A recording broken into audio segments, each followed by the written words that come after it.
Jeunesse Radio 100% web, 100% digital. Radio Jeunesse, la radio 5 étoiles, disponible en direct sur YouTube et sur Facebook. Jeunesse Radio Bénin. Bonjour à tous, je suis Philbert Fanon, responsable marketing et commercial de Hello Trading, représentante Mélano Pharma. Alors, notre entreprise a une très belle opportunité pour vous qui désirez avoir une peau sans taches, sans rides, éclatantes, c'est-à-dire une peau sans imperfection. Ce sont les produits de la gamme Mélano que constituent le savon Mélano Sulfure, la crème Spot Free Mélano, le gel acné facial Mélano, le lait corporel lotion vitamine C plus carotte Mélano, le lait corporel Snail lotion et les brumes corporelles. Je vous présente le lait corporel Mélano Snail qui est un lait corporel qui stimule la formation du collagène et d'élastine. Fait à base de bave d'escargot et du collagène, il raffermit la peau, hydrate la peau, rajeunit la peau et élimine les vergetures. C'est un anti-vieillissement. Il convient à tout type de peau. Je vous le recommande massivement pour vous qui remarquez déjà des symptômes du vieillissement sur votre peau. Jeunesse Radio, la radio web 5 étoiles, Radio 5 étoiles, 100% digital. Jeunesse Radio, en web, en numérique, en digital. Le débat. Mesdames et messieurs, bonjour et merci de nous préférer. L'année scolaire tire à sa fin, les examens de fin d'année scolaire prévalent. Le certificat d'études primaires CEP déjà composé, que retenir? Nous recevons monsieur Raoufou Seibou, il est un sachant. Bonjour monsieur Raoufou et merci d'avoir répondu présent à cette invitation. Merci monsieur le journaliste. Cette année scolaire est celle qui a connu une amélioration significative des aspirants au métier de l'enseignement AME. Nous allons en parler avec vous. On décryptera le sujet et surtout le reversement des aspirants. Qu'en dit-on? Il va répondre à la question à sa manière. Mesdames et messieurs, merci de nous préférer. Alors, que retenir de cette année scolaire sur le plan studieux, monsieur Raoufou? Encore une fois, merci monsieur le journaliste. Oui. Et sur le plan studieux, il faut reconnaître que il y a eu beaucoup d'avancées et il y a aussi énormément de travail de la part des acteurs. Et ce travail a permis vraiment de câbler ou de maintenir les apprenants. Et sur le plan studieux, on peut quand même conclure que à 99%, tout a été pour cette année scolaire 2023-2024. Super. En ce qui concerne le matériel, les livres, programmes, tout ça, il n'y en a pas eu d'écoles qui ont souffert du manque. C'est tout. Oui. C'est ce que vous voulez signifier en fait. Je pense que il n'y a pas de... La disponibilité des enseignants, ça. Les enseignants, oui. Il faut aussi reconnaître que l'État a fait un effort de déployer, mais ce qui est là, un problème demeure toujours. Ça ne couvre pas le ratio et ça ne respecte pas les normes recommandées par l'UNICEF. Aujourd'hui, les normes recommandées sont que les classes effectifs pléthoriques doivent être revues. Mais force est de constater que par endroit, ça ne suit pas. Il reste encore à faire. Et par rapport au matériel, je pense que... Malgré le déploiement des aspirants, malgré tout ça, il y a toujours... En réalité, vous suggérez un dédoublement des salles. Des salles, exactement. Puisque dans certaines zones, les classes sont encore à effectif pléthorique. Et ça va nécessiter plus de renforts en personnel. Voilà, il faut encore plus de renforts en personnel et il faut cibler les zones. Ces zones, nous ne pouvons pas tout de suite énumérer ces zones. Mais... l'autorité sait pertinemment, parce qu'il a le rapport chaque fois et toutes les fois, il sait les zones où il faut vraiment envoyer encore d'enseignants sur le territoire. Super. Eh bien, content quand même de le savoir. Alors, vous savez, l'administration des épreuves du CEP est déjà actée. Voilà. Est-ce qu'on peut savoir le niveau actuel du processus qui doit aboutir normalement à la proclamation des résultats? Ils en sont où à l'heure actuelle, parlant du CEP? Ok. Parlons du CEP, du certificat d'études primaires. Oui. Je pense que depuis le 3 passé, les élèves sont allés composer. C'est vrai, vous venez de dire ça dans votre introduction. Actuellement, nous sommes à l'étape de l'anonymat. Ok. Je pense que cette semaine, l'anonymat a déjà démarré et au niveau des structures de l'ADEC, il y a aussi un travail qui s'est fait. Il y a des préliminaires à ce niveau qui consiste à parler d'élaboration de la grille de correction qui projette la semaine qui viendra, c'est-à-dire la semaine prochaine pour situer les correcteurs sur les copies des apprenants. Super. Donc voilà un peu cette semaine. Pour mes résumés, c'est que nous sommes à l'étape des anonymats. Ok, ça marche, mais ça roule bien. Hein? Oui, j'espère que ça évolue très bien. Pour le moment, il n'y a pas d'incident, il n'y a pas encore de problème majeur et tout évolue normalement. D'accord. En réalité, on a couplé l'anonymat et la confession de la grille de correction en même temps, c'est ça? Bon, c'est deux travaux différents. Si je me suis en même temps projeté sur la grille de correction, oui. C'est parce que vous avez voulu savoir à quel niveau sommes-nous. Sinon, c'est des travaux qui sont sous la supervision de la DEC. Super. On ne devait pas aborder comment évolue à ce niveau parce que c'est des trucs c'est un peu et aussi un anonymat qui s'est fait là-bas. On ne devait pas aborder ça. Mais pour l'instant, retenons que par rapport à l'organisation du CEP, nous sommes à l'étape de l'anonymat. Merci beaucoup. Voilà, tout cela peut projeter quand même un résultat dans un intervalle de 2 semaines ou oui, maximum. Bien sûr. La semaine qui vient, ce sera la semaine de la correction. Wow. Et après la semaine de la correction est cumulativement exécutée avec le secrétariat, tout ce qui suit. Quelle réforme, ça. Et les voies les plus autorisées sont quand même là. Les voies les plus indiquées vont venir quand même situer tout ce qu'il en est. Mais pour le moment, ce que nous pouvons dire est que la semaine de la correction, juste après la semaine de la correction, les résultats peuvent déjà commencer par être préparés. Évidemment, on les avisera au temps opportun. Merci toujours, Raouf. On continue toujours avec vous. Hein. Je rappelle que vous êtes un sachant, voilà, une tête pensante, en tout cas en matière du système éducatif béninois. Vous avez été délégué de votre promotion, je crois, la 5e promotion, hein, de l'école normale depuis votre formation à l'école normale, évidemment. Et puis, voilà, vous êtes un défenseur des droits des travailleurs. Vous n'appartenez pas à un regroupement, à une organisation. Non, vous avez préféré évoluer en cavalier solitaire, mais toutefois, vous défendez le droit des travailleurs. On va développer tout ça, ne vous en faites pas. Eh bien, merci pour tout ce travail. Vous savez, aujourd'hui, on a toujours un très bon score au CEP depuis très longtemps. Quant au pourcentage de réussite, hein, mais en réalité, c'est des pourcentages qui ne reflètent pas la réalité quand on se retrouve aujourd'hui en face d'un apprenant. Alors, que pensez-vous de ce décalage? Bon, par rapport... On a toujours de meilleurs pourcentages au CEP, mais dès que vous êtes en face d'un apprenant du primaire, même ça va jusqu'au collège, mais eux, ils imputent la responsabilité des encadreurs, des enseignants du primaire, que c'est le produit qu'ils ont envoyé. Mais toutefois, nous avons toujours les meilleurs résultats, les meilleures performances au CEP. Il y a un décalage en tout cas. Je ne sais pas si vous avez bien cerné. J'ai bien cerné. Voilà la substance. Je ne sais pas si vous pouvez me permettre d'aborder en même temps la question. Allez-y directement. Je pense que vous êtes en train de nous parler du déphasage qu'il y a entre le niveau d'apprentissage des apprenants par rapport aux résultats que cela reflète sur le plan national. Exactement. On va parler même de leur valeur intrinsèque. Voilà. Par rapport à tout ce qu'on a comme résultat. 80%. Je sais pas, vous avez quand même su de quoi est-il question. Allez-y, je vous comprends parfaitement, oui. Mais ce qu'il faut reconnaître, c'est qu'aujourd'hui, le système éducatif béninois souffre. Et les résultats, c'est vrai, en toute chose, il faut les résultats. Les enseignants font feu de tout bois pour obtenir les résultats parce qu'il y a des pressions administratives qui pèsent sur eux à l'heure du bilan.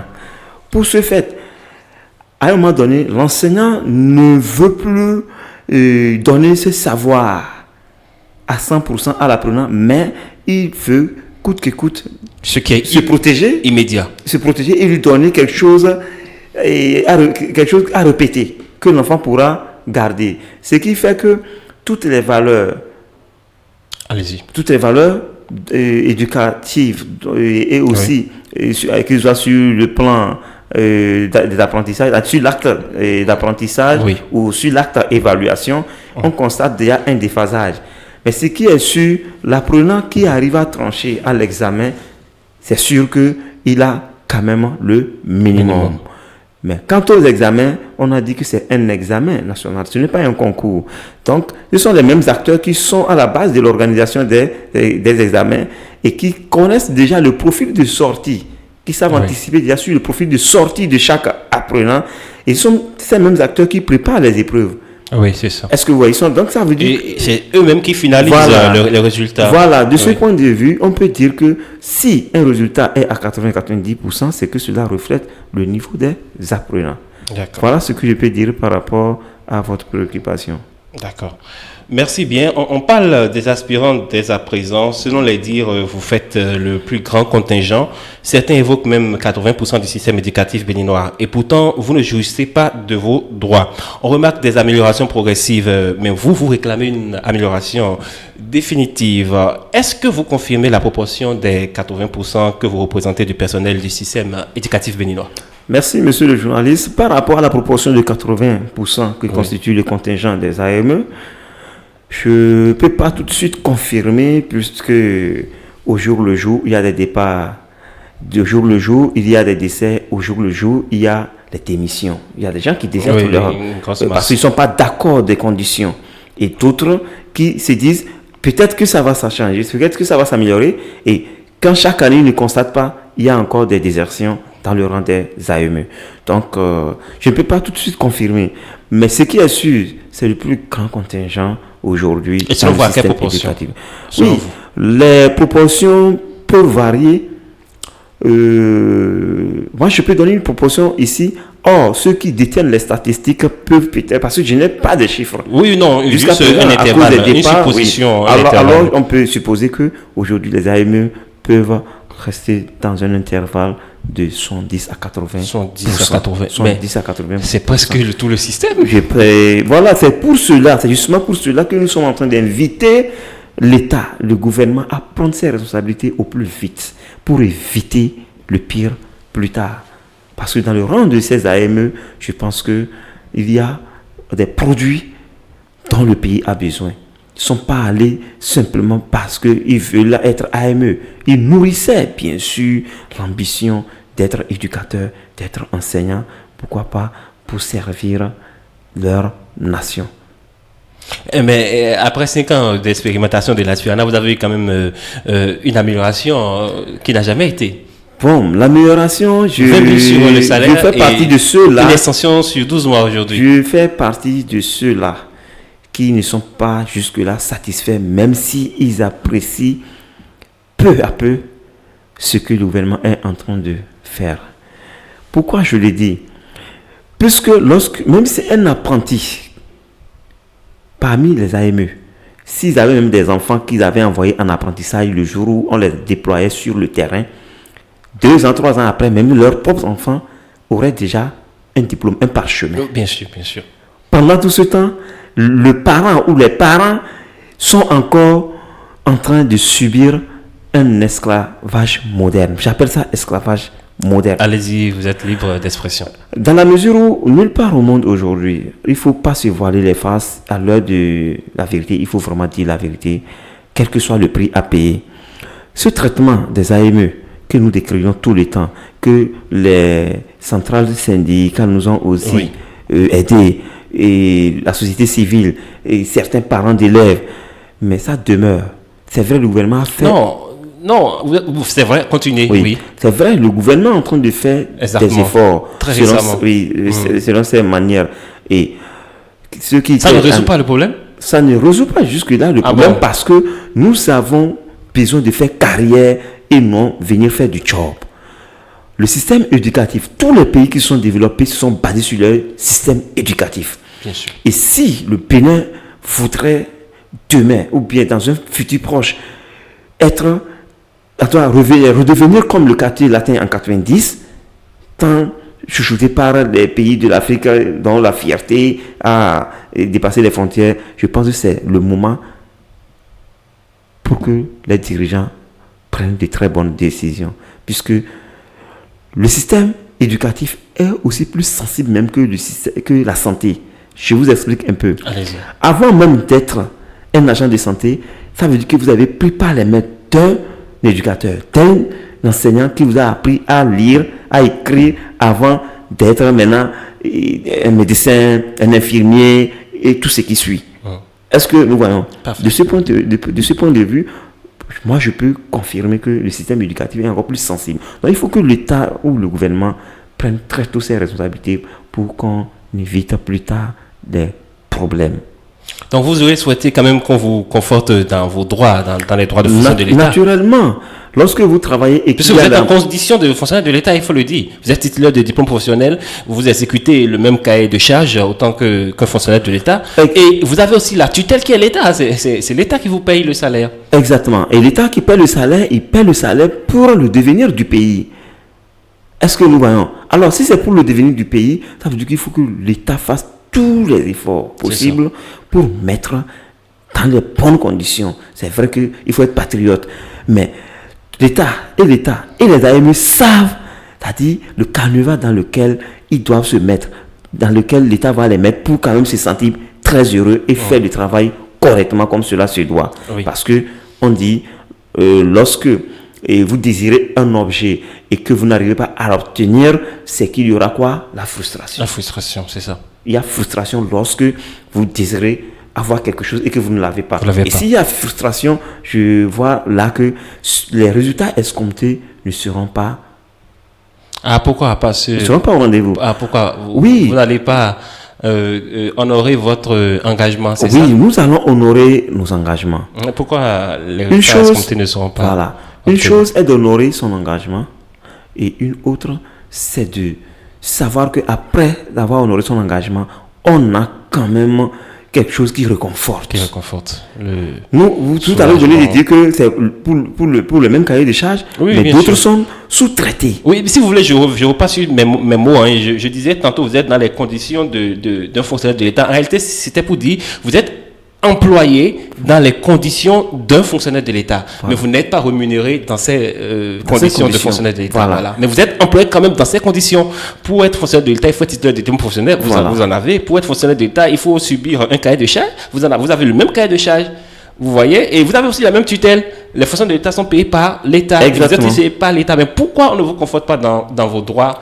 C'est ça. On vous emploie tel qu'un fonctionnaire de l'État, mais on ne vous conforte pas dans les droits. C'est en matière de ce qui vous revient, on ne respecte pas les tests. C'est ça un peu qui décourage. Mais courage. Merci, monsieur le journaliste, et nous vous remercions toujours pour. Je pense qu'il était sur vos chaînes l'année. Je pense que c'était en 2022. Bien sûr. Si j'ai bonne mémoire.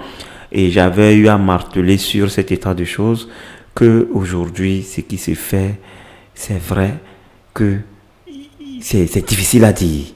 Mais le traitement que l'État fait des AME aujourd'hui va rattraper ce pays tôt ou tard. Et c'est ça que nous sommes en train d'éviter. C'est pour cela que nous prenons nous-mêmes le risque de dévoiler tout ce qui se passe. Les gens sont allés même jusqu'à publier le traitement dérisoire esclavagiste de ces AME sur les réseaux sociaux. Oui, je note. Oui, cette histoire même est allée à l'international. Voilà, qu'ils vous souviennent. Et à l'international, beaucoup ont critiqué cela et ça fait que, mais un exemple, il y a les gens de la diaspora qui ont voulu même faire entrer leurs enfants continuer ici parce que l'éducation en France, bon, une parenthèse. Hein. Et ils pensent en fait que ça va répercuter, tout ce traitement va répercuter sur la formation. Voilà, sur la formation. C'est ce que tout le monde se dit. Est-ce que mon enfant aura une formation de qualité tant que ces encadreurs sont mal payés et on fait. Et ce qu'on leur donne est encore dérisoire. Exactement, ils déclinent alors ce chemin. Donc voilà, les gens essaient quand même de ne plus envoyer. Oui. Et toutefois, il faut reconnaître que par rapport à ce problème, l'État a fait un peu d'effort cette année en augmentant 20 000 francs sur le traitement de chaque AME, de la première à la dernière promotion déployée. Bien sûr. Et de 11 mois Vous êtes passé à 12. Passé à 12 mois.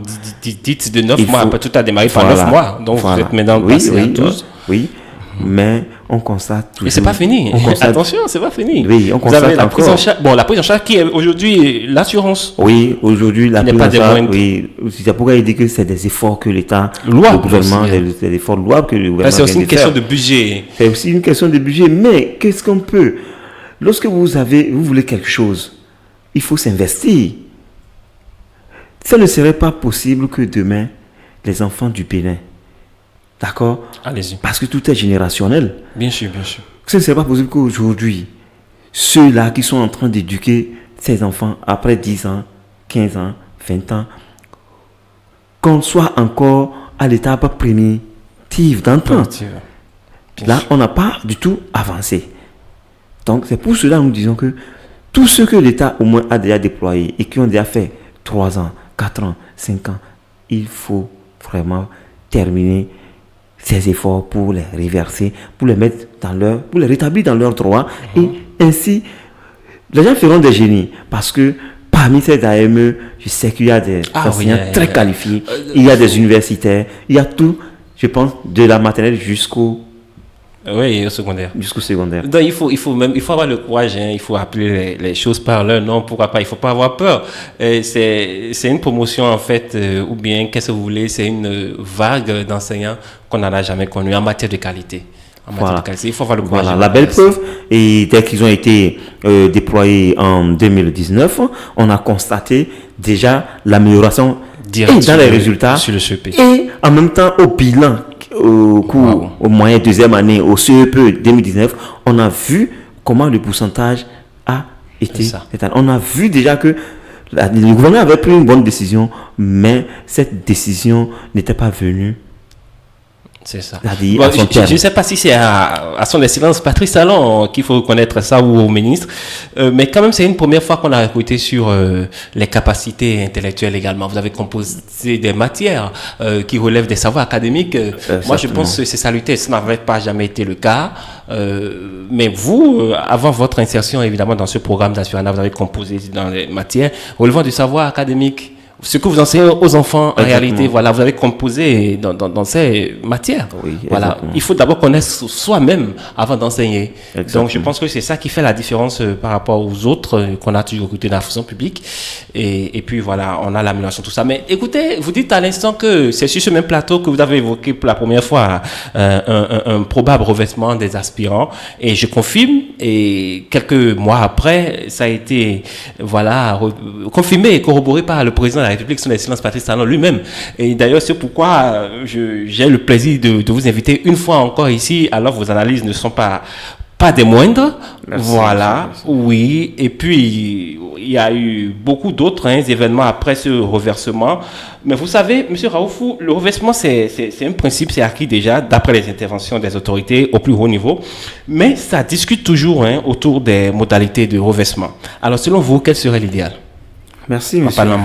Je pense qu'aujourd'hui, l'idéal, c'est de voir dans la mesure du possible et selon les besoins les plus pressants, voir qu'est-ce qu'il faut faire dans l'immédiat, puisque le reversement aura un impact positif et sur les enseignants AME, et sur les enseignants. Non, mais ça c'est déjà acquis, il y a un reversement. Voilà. Mais voilà, il y a un problème. Je le disais tantôt, il y a les modalités de reversement. Les modalités de reversement aujourd'hui, selon vous, le gouvernement, il faut reconnaître je vous suis, monsieur le journaliste. Okay. Il faut reconnaître que sur les modalités de reversement, le gouvernement, sur ce plan, n'a pas été anticipé. Prévisible, oui. Le gouvernement n'a pas été vraiment prévisible. Oui. Puisque déjà que vous mettez les gens sur le terrain, vous devez savoir que de tel à tel cas, si nous avons besoin de tel, ça veut dire que c'était pas un planning, rien n'était planifié. Ça veut dire que c'était juste pour prendre le temps. Maintenant qu'on annonce. Non, ça a commencé à être planifié depuis l'année dernière. Depuis mais janvier 2023. Depuis janvier 2023. Ou bien décembre 2022, si vous voulez. Non, décembre, ça doit être décembre. Après la sortie du porte-parole du gouvernement. Voilà, décembre 2022. Mais jusque-là, de 2023 à aujourd'hui. 2022 même, si vous voulez. Oui. Décembre 2024 est plus bientôt. Dans 2 ans bientôt. Est-ce que les gens, les AME, ont changé d'un seul grade? Ils sont toujours avec les salaires. Il y a une amélioration sur les salaires. Mais l'amélioration est différente des grades. Tout à l'heure, je viens de parler d'un job et d'une carrière. La plupart, en tout cas, tous ceux qui sont là aujourd'hui et qui continuent toujours de se donner, c'est qu'ils sont là pour une carrière et non pour un job. Un job, on peut faire ça et être maintenu 10 ans, 20 ans, il n'y a pas de problème. Ici, une carrière, quand on parle d'une carrière, c'est que il y a encore des étapes à suivre. Il y a l'âge qui serait aussi un autre facteur qui serait en train de chasser les ambitions chez les uns en même temps que chez d'autres.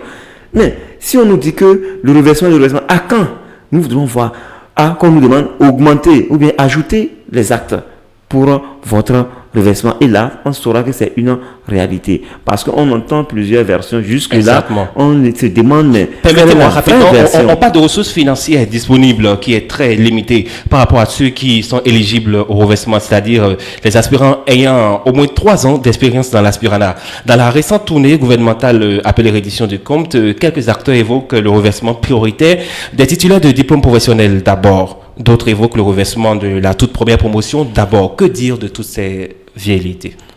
Bon, par rapport au reversement, je pense que le gouvernement lui-même, s'il veut être vraiment sérieux, c'est de voir les étapes. C'est-à-dire, c'est de ne pas escamoter les étapes. Vous allez toujours me permettre de revenir un peu en arrière chaque fois. Je vous le permets. D'autres ont composé pendant 2 jours. Tout à l'heure, vous avez évoqué ça.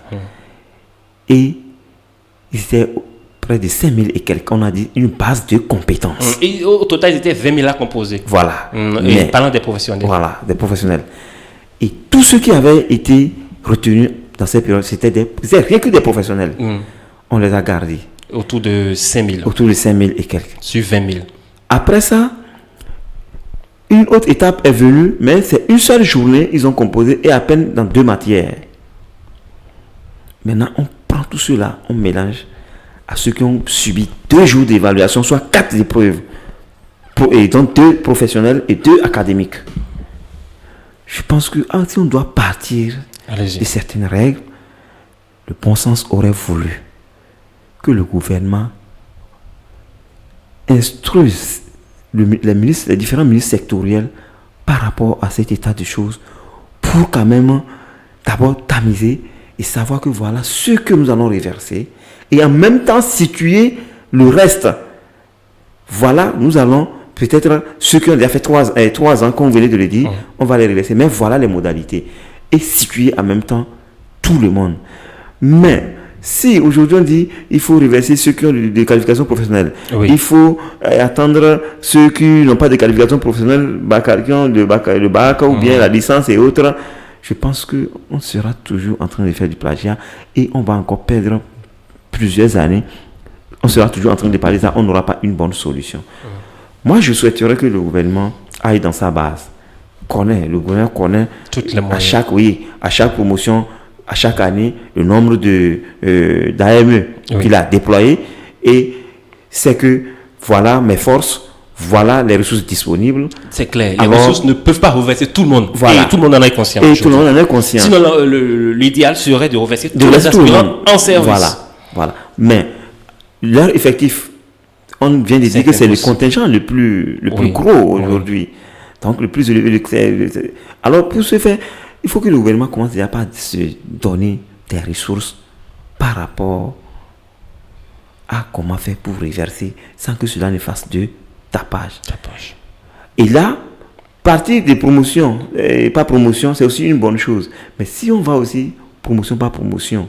Même la première promotion, il n'y aura même pas de ressources disponibles pour la toute première promotion. Je ne crois pas. Voilà. Le nombre déjà est déjà très élevé. Très élevé. Il paraît près de 20 000 ou... Près de 20 000. La toute première promotion, tout ça. Et puis aujourd'hui. Parlant des deux cycles en même temps. Oui, des deux cycles. Voilà, oui, parce que je me rappelle bien que au primaire c'était 9000 et voilà. quelques, et au secondaire, si moi sont bonnes, le ministre en son temps avait annoncé quelque chose de 15 000. Après, c'est revenu à 11 000. Après il y avait eu des gens qu'on avait aussi sortis de la base. Voilà, donc. Concluons simplement que la première promotion seule déjà fait au-delà de 20 000. Au-delà de 20 000. Voilà, c'est déjà difficile à reverser uniquement déjà une seule promotion. Voilà. Une seule première promotion. Donc, pour ce faire, il faut que le gouvernement se donne vraiment des moyens pour pouvoir le faire et vite. Parce que tout à l'heure, je viens de parler des âges. Or, c'est parmi ces AME, les futurs CP. Parmi ces AME, les futurs inspecteurs. Parmi ces AME, il y a des chances aussi qui iront servir la nation partout dans les administrations. Alors, si à un moment donné, le reversement n'est pas aussi vite fait et qu'on reste à longueur de journée à prononcer reversement, je pense que on va perdre encore même beaucoup de qualité. Oui, je ne vous coupe pas quand même, cher Raoufou. Oui. Le reversement, tout le monde le souhaite, tout le monde le salue. Partout, ça se discute. Même les intrus, c'est pas les tierces personnes, ceux qui ne sont pas du tout concernés. C'est parce qu'ils ont pitié, ils sont empathiques, comme on le dit. Voilà. Les traitements infligés. Exactement. Mais il n'y a qu'un seul point qui bloque aujourd'hui le reversement. C'est qui reverser. C'est clair qu'aujourd'hui, que les moyens disponibles, et c'est normal, ne peuvent pas couvrir le reversement de tous les aspirants. Ne serait-ce même la première promotion, la toute première promotion, les moyens disponibles ne peuvent pas couvrir, ne serait-ce la première promotion. Oui. Mais maintenant, il faut vraiment discuter de la question. Ça paraît banal, mais c'est très crucial. Je ne sais pas si vous apercevez ça. Oui, bon, moi je vois que le gouvernement, c'est le gouvernement qui s'est mis en difficulté. Maintenant, si nous, on va éclairer un peu l'opinion publique. Oui. Parlons déjà même, bon, il y a des voix, il y a des courants, il y a certains qui pensent qu'il faut reverser cette première promotion, cette promotion qui est égale à et professionnelle et académique. Et académique. Oui. Voilà. Et d'autres disent non, il faut reverser que les professionnels de cette première promotion. Et un autre courant qui dit qu'il faut reverser tous les professionnels qui sont en service et voilà, différer les académiciens. Maintenant, si on informe sur les chiffres, si on va s'en tenir simplement aux premiers professionnels, c'est-à-dire les professionnels de la toute première promotion, ils n'atteignent pas 5 000, ou bien, en tout cas, ils n'atteignent pas 6 000. En parlant du primaire, je ne sais pas le secondaire. Vous pouvez apporter des éclaircissements. Oui, au primaire, à peine environ 5 000 et quelques. Et au secondaire, combien de professionnels? Au secondaire, je n'ai pas eu les chiffres. Vous n'avez pas les chiffres, au secondaire. Voilà. Mais maintenant, on va quand même, avant de discuter, puisque on vous a invité, donc on vous a invité quand même pour, faire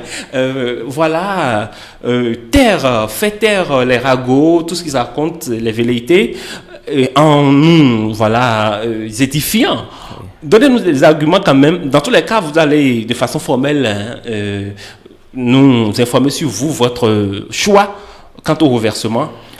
Mais on va d'abord expliciter la question pour déboucher sur votre choix. D'accord. Oui. Maintenant, ce que je voulais savoir, Monsieur Raoufou, voilà, selon vous, c'est vrai, c'est un État, comme vous l'avez dit, la priorité d'un État, c'est l'éducation.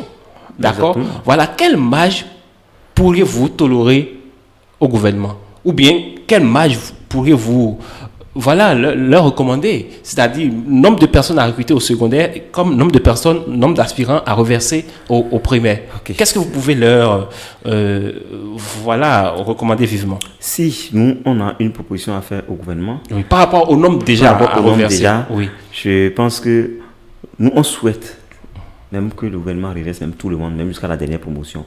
Vous y croyez? C'est possible? Oui, c'est pas dire que si nous avons une proposition. Maintenant, d'accord. En tenant compte de ce que le gouvernement dit et des moyens. Ils avaient énoncé 3 000. Voilà. 1 500 au primaire, 1 500 au secondaire, en son temps. En son temps. Vous confirmez? Je confirme. C'est qu'il ne couvre même pas le tiers de la première promotion. Est-ce que vous voyez? Maintenant, pour nous, c'est que ce qui s'est passé avec cette histoire de AME et autres, que cela ne se répète plus dans notre pays, parce que ça n'honore pas l'enseignant, ça n'honore même pas le métier. Ça sera très difficile de s'en débarrasser aujourd'hui. Oui, ça va être difficile. C'est fini. Il y a des bases de données qui sont déjà constituées. Mais maintenant, si nous on a une proposition, c'est-à-dire concrète, à faire au gouvernement, c'est de réunir tous les cadres de chaque ministère, c'est-à-dire chaque ministère de tutelle essaie. Il semble qu'ils sont en train de faire des travail il y a déjà 2 ans. Bien sûr, ça, donc ils sont en train de chercher quand même des voies et moyens pour que cela ne crée pas des problèmes. Mais nous, notre point de vue, c'est de tout faire pour au moins reverser ne serait-ce que la première promotion. Parce que n'oublions pas quelque chose. Il y a les départs, la retraite. 20 et quelques mille. 20 et quelques mille. 20 et quelques mille. Puisque ce sont les besoins du pays. Merci. Vous ne pouvez pas avoir un problème et attendre que quelqu'un de l'extérieur qui viendra régler ça à votre place. Qu'on le veuille ou non, ça s'impose à nous. Il y a la démographie au jour le jour. Pendant que nous sommes en train de parler aujourd'hui de 20 000 et nous crions même, peut-être que dans 5 ans, dans 10 ans, ça serait plus que ça. Et si ça continue, c'est qu'on ne pourra pas régler le problème. Et on dit, il faut vite régler ces problèmes pour attendre d'autres, parce que les problèmes n'en finissent pas. C'est clair. Est-ce que nous voyons? Donc pour ce faire, nous ne pouvons pas dire de reverser une frange, de laisser une autre, ou bien tel. Tout ce que nous souhaiterions, c'est que le gouvernement prenne toutes ses responsabilités. Et il sait que le gouvernement est capable de le faire, de voir les modalités, de voir dans la mesure du possible ce qu'il pourra faire pour que le système éducatif respire. Parce que n'oublions pas, au-delà de tout, il s'agit de l'avenir de ces enfants. Il s'agit de l'avenir de notre nation. Il s'agit de l'avenir de ce que nous allons vendre demain à travers, en tout cas, même au Conseil des Nations. Mais si aujourd'hui, nous continuons de faire du plagiat, à faire du surplace, reversement, ils sont tels nombres, les gens pour bousiller votre vie. Voilà. Et là, le pays va au lambeau. Sans même un contrat, sans un contrat, voilà. Ça va arriver. Et ces gens-là ne sont même pas construits depuis les 5 ans, puisqu'ils étaient avec des traitements vraiment très dérisoires. Même, je pense qu'aujourd'hui, dans des structures de gardiennage, les gens sont même plus payés. Je ne veux pas, ils sont même plus payés que un enseignant. Un enseignant. Ça fait plus de. Ça fait qui gagnait 70 000 par mois et qui ça ne couvrait même pas 12 mois à son temps. Et qui n'était, puisque nous on l'a subi cela pendant 3 ans. Avec le BPC d'ailleurs, on même gagné plus de 70 000. Ah oui, c'est ça, il dit que même c'est-à-dire les structures de gardiennage, un petit secret, quand on a essayé de faire des investigations, on a constaté qu'ils sont même plus payés qu'un enseignant AME au Bénin. C'est-à-dire les enseignants abusivement appelés AME, ils sont même plus payés. Et ils sont couverts avec toutes les assurances. Non, mais aujourd'hui, vous l'avez aussi. Voilà. Mais malgré ça, ce qui m'étonne, c'est que malgré, il y a certains qui pensent quand même que les désertions ne vont pas couper, ne vont pas cesser malgré cette amélioration. Oui, malgré l'amélioration, les gens vont toujours continuer par partir parce que il y a d'autres qui sont venus à dire accidentellement et ils le savent bien. Bien sûr. Puisque quand nous prenons c'est-à-dire cette promotion des AME, il y a des arrivistes dedans. Bien sûr. Il y a d'autres, ils sont venus juste pour un temps. Or, l'enseignement ne fait pas de l'enseignement une situation d'attente. Ou vous l'êtes, ou vous n'êtes pas enseignant. C'est ça. Lorsque vous prenez l'enseignement... C'est pas qui veut, en fait. C'est pas qui veut, voilà. Honnêtement. Lorsque vous prenez l'enseignement, qu'est-ce qu'il veut dire? On va ouvrir le débat autrement, parce qu'il y a aussi le stress. Il y a assez de décès, il y a des suicides, assez de décès. Déjà dans le rang des aspirants, c'est énorme. Ça se raconte tous les jours, ça se lit tous les jours. Et généralement, globalement, dans le rang des enseignants, on dit souvent, n'est pas enseignant qui veut, mais qui peut, tout ça. Et d'abord, il y a un stress pas possible.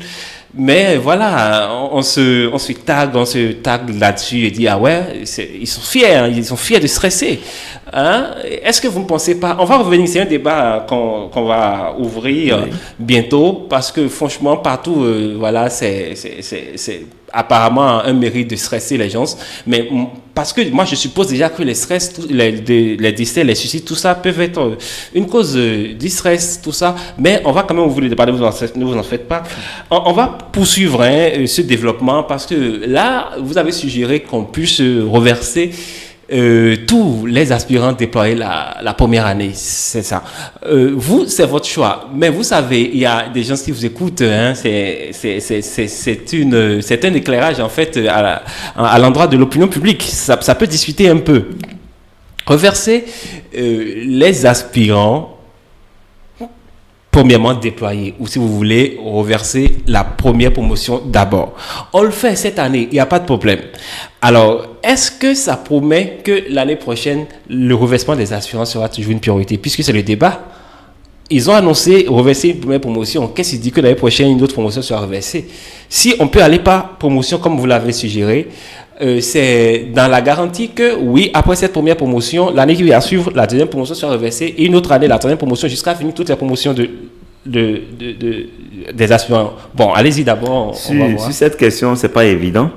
Que ça se poursuive. C'est pas évident que le reversement puisse se poursuivre. Ça, il faut dire la vérité. Mais, c'est selon les besoins.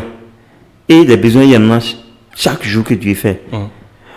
Mais si on reverse une promotion cette année, le reversement de la promotion qui suit ne sera pas automatique.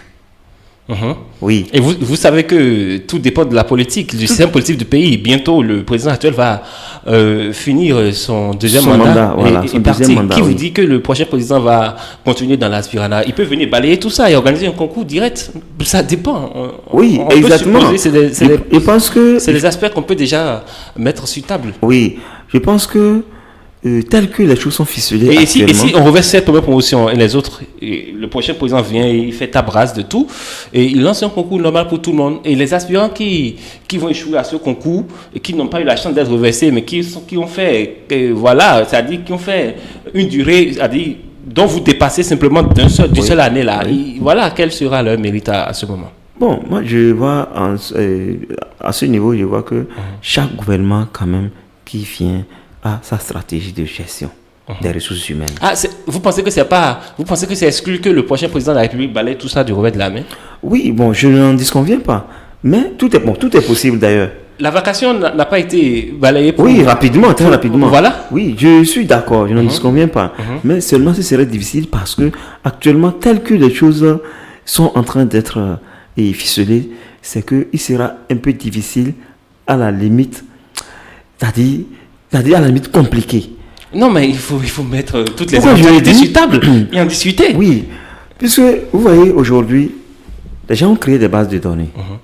C'est vrai que ça fait mal, mais nous sommes obligés à un moment donné de suivre cela. Parce que si on le suit et on voit, un gouvernement vient et constate que ce n'est pas faisable et veut imprimer aussi sa marque, là, ça devient une affaire d'État, parce qu'on dit que l'État a une continuité. Donc, tous ceux-là, tous les aspirants qui seront dans ce cas-là, c'est que ils n'auront que les yeux pour pleurer. Voilà, les yeux pour pleurer. Un peu comme la vacation, un peu comme ce qui s'est passé avec la vacation. Les gens ont fait 10 ans, les gens ont fait 15 ans de vacation et on les rase complètement. Aucun mérite aujourd'hui. Voilà, aucun mérite. D'autres sont à la maison, d'autres ils sont traités comme leurs élèves qui sont encadrés.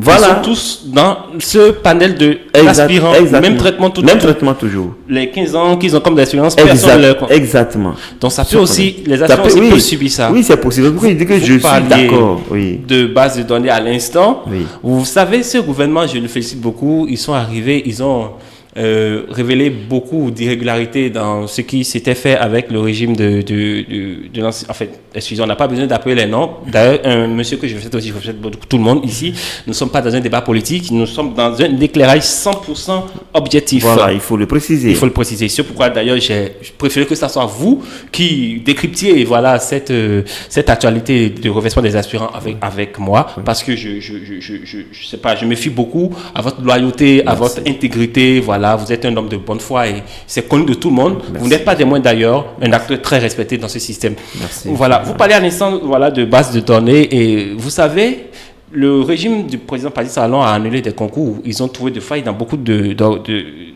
beaucoup d'organisations de l'ancien régime. Mais qu'est-ce qui vous dit qu'on ne sait pas, c'est eux qui sont là. Même le président Patrice Talon lutte toujours contre la corruption, tout ce que vous savez déjà, le népotisme.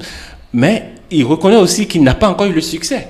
C'est pourquoi il offre les numéros verts même. Il dit d'ailleurs que la lutte contre la corruption est une affaire de tout le monde. Et n'importe qui peut dénoncer tout ça. Voilà. Mais qu'est-ce qui vous dit qu'il y aura peut-être... Qu'est-ce qui vous confirme la fiabilité de cette base de données? Peut-être qu'il peut y avoir un autre régime et puis on va encore déceler. Mais je suppose, je ne dis pas ça. Je suis des suppositions. Ce régime a décelé beaucoup d'irrégularités. Et dès qu'il y aura des irrégularités, les gens vont déceler des irrégularités au moment du régime prochain, vous êtes sûr que l'aspirant va toujours poursuivre? Parce que c'est cette base, mais la base de données, c'est la vitrine.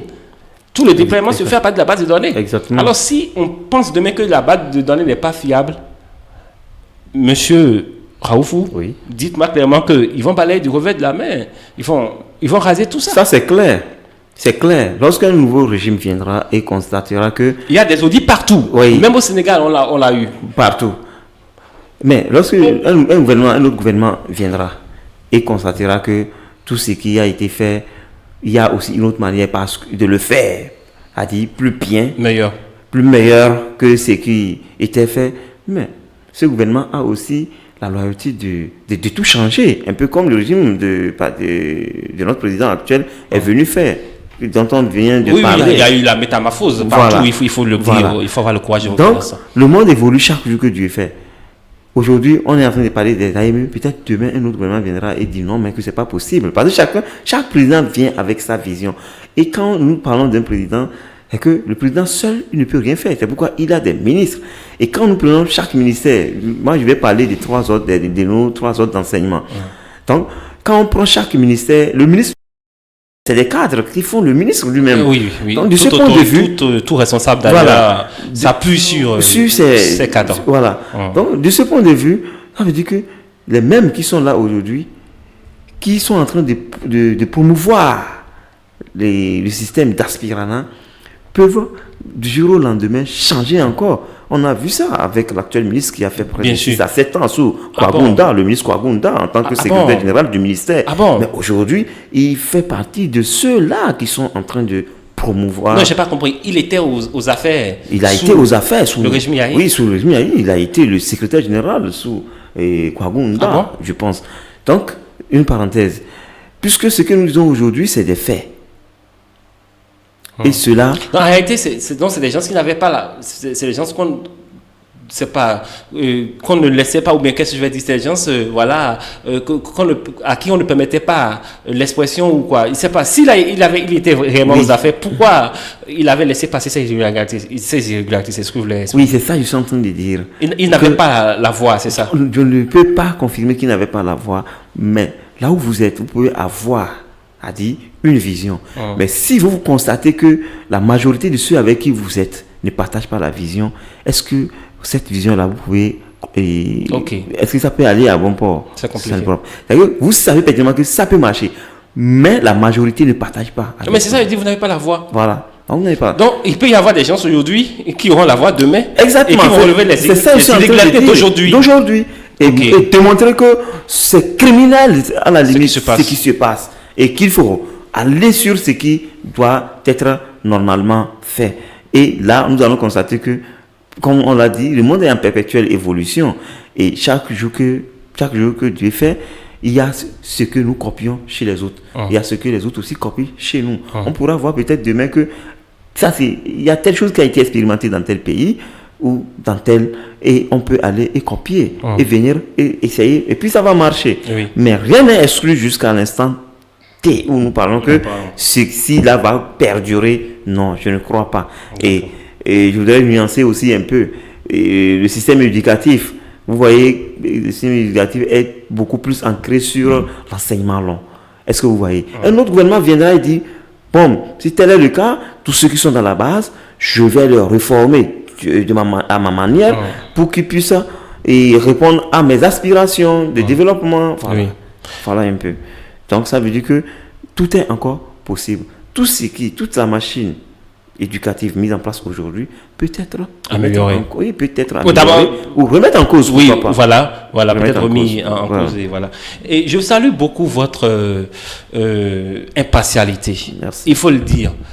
Moi, j'ai écouté des têtes pensantes aussi, en tout cas des responsables parlant d'éducation au Bénin aujourd'hui, qui ont suggéré le reversement des professionnels. Mais vous n'avez pas dit ça. Vous avez quand même laissé une marge. Vous êtes professionnel, vous pouvez aussi l'affirmer, vous pouvez le défendre. Merci. Voilà, fortement, vertement ici. Mais vous avez quand même ouvert le débat. Qu'on puisse recruter toute la première vague. Et cette première vague, il faut le signaler, est composée autant que des professionnels que des académiciens. Ça ne vous a pas gêné, vous, de coopérer avec les académiciens? Oui, ça ne m'a pas dérangé. Pourquoi? Parce que j'ai commencé par dire que même si c'est un apprentissage, 3 ans après, il faut donner le diplôme. C'est pourquoi il dit que le régime a fait des choses merveilleuses, mais au même moment, il faut bien finaliser. Il faut bien finaliser. Il y a aussi des choses, des déchets dedans. Parce que du moment où vous savez que ces gens-là n'avaient pas une qualification professionnelle et que vous avez voulu expérimenter quelque chose en eux, il fallait prendre des garde-fous et savoir que, attention, après 3 ans, voilà le profil que nous recherchons sur les non-professionnels. Est-ce que vous voyez? On les a laissés. Ils ont fait 3 ans, 4 ans, d'autres même 5 ans.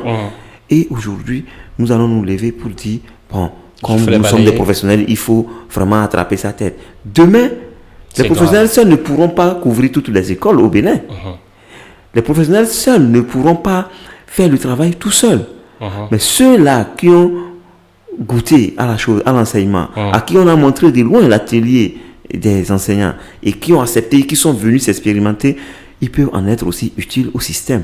Donc c'est de là, je suis en train de dire, il va falloir, si c'est des évaluations, il faut faire à ces non-professionnels, il faut les faire très tôt pour quand même... Et pourquoi on ne le fait pas? Pourquoi on ne les amène pas pour leur doter d'un parchemin? Bon, je me rappelle qu'il y a, dans un passé récent, je pense 2022, 2023, il y a eu des modules qui ont été préparés, et on les a regroupés, ils ont eu quelques formations, même si ce n'est pas aussi ça. Mais moi, je souhaiterais que le gouvernement continue dans ça, les amener à être beaucoup plus professionnels. Est-ce que vous voyez? Parce que même si on reverse tous les AME qui sont dans la base de données, moi j'en suis sûr que ça ne couvrira pas ce qui le manque qu'il y a. Vous évoquez à l'instant la formation des académiciens, la formation professionnelle. Mais vous ignorez quand même, pourquoi, bon, si vous voulez, le débat, c'est surtout autour de quoi? Pourquoi laisser ouvrir l'enseignement aux titulaires de diplômes académiques? C'est là le débat, en fait. Mais vous savez, ils sont arrivés là, pourquoi? Parce qu'il paraît qu'après les tests, là, ils n'ont pas été satisfaits. Et après les premiers tests, ils n'ont pas été satisfaits. C'est pourquoi ils ont ouvert aux académiciens également. Et ils ont confronté les académiciens, les professionnels ensemble, et les académiciens ont damé le pion ils ont damé le pion aux professionnels. Vous avez eu vent de tout ça en son temps? Oui, bien sûr. J'ai eu vent de tout ça.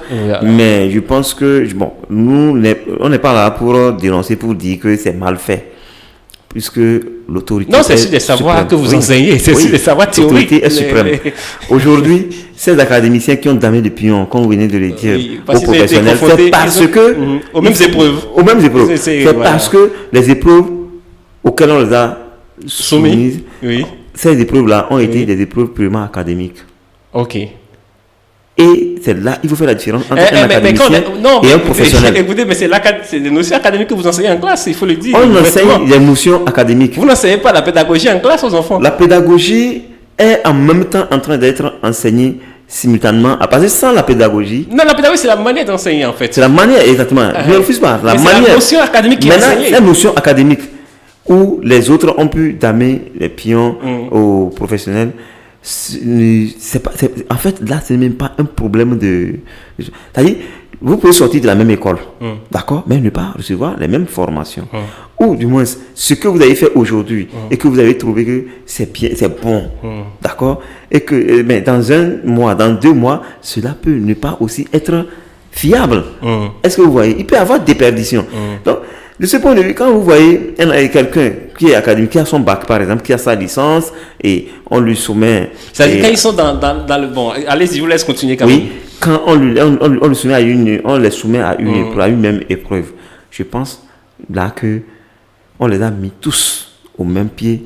Mais l'enseignement, être dans le professionnel ne dit pas d'oublier les notions académiques. Exactement. Ça ne dit pas de ne plus ouvrir le cahier. De ne plus ouvrir le cahier, de ne plus arroser son jardin. Exactement. Je suis d'accord. Mais sur ce plan... Est-ce que ce n'est pas une faille vous-même de votre côté? Pas vous, hein, vous êtes un brillant, donc votre promotion s'en parle. Ça c'est jusqu'à aujourd'hui. Mais il faut connaître quand même, voilà, qui ont laissé voir tout ça, ces failles-là. C'est pourquoi il dit que tout système comporte des déchets. Vous l'avez toujours dit. Tout système comporte des déchets. J'ai dit tout à l'heure que l'enseignement, il ne faut pas prendre l'enseignement comme une situation d'attente. La plupart des professionnels ne sont pas venus c'est-à-dire de façon volontaire. D'autres, les parents leur ont dit il n'y a plus d'issue, je n'ai plus de moyens pour que tu continues à faire tel ou tel, alors vas-y, peut-être tu peux te frayer une voie par ici. Oui. Est-ce que vous voyez? Alors, si celui-là, par exemple, on lui soumet à une épreuve avec un académicien qui est bien averti. Et quand nous parlons des académiciens, il faut reconnaître que d'autres étaient déjà dans des écoles privées. Ah, d'accord. D'enseignement. Ah, d'accord. D'autres étaient déjà dans des écoles privées. Ah, d'accord. Et d'autres même dirigeaient même déjà certaines écoles. Il faut le dire. C'est des professionnels qui ne disent pas leur nom. Qui ne disent pas leur nom. C'est tout. C'est seulement le diplôme qui fait la différence entre eux. Moi, je me rappelle à l'école normale. C'est difficile d'avoir quelqu'un. L'enseignement, c'est pas du chemin facile. Hein. Mais c'est là, c'est un champ vaste. Qui n'est pas du tout impliqué, venir passer un test. C'est pas possible. C'est très difficile. Ce n'est pas possible. Quand on se dit diplômé académique, tout ça, c'est il faut savoir que c'est des gens qui avaient déjà dans des écoles privées ou qui s'essayaient déjà à la chose. Et dès qu'on a lancé, sinon il faut imaginer, on dit un sujet d'étude des cas et quelqu'un qui n'est pas enseignant, qui n'a jamais exercé, et que la personne vient qui tame le pion à celui-là à qui on a montré que voilà ici, voilà non. Donc il faut reconnaître que c'est des académiciens, c'est des professionnels mais qui disent pas leur nom.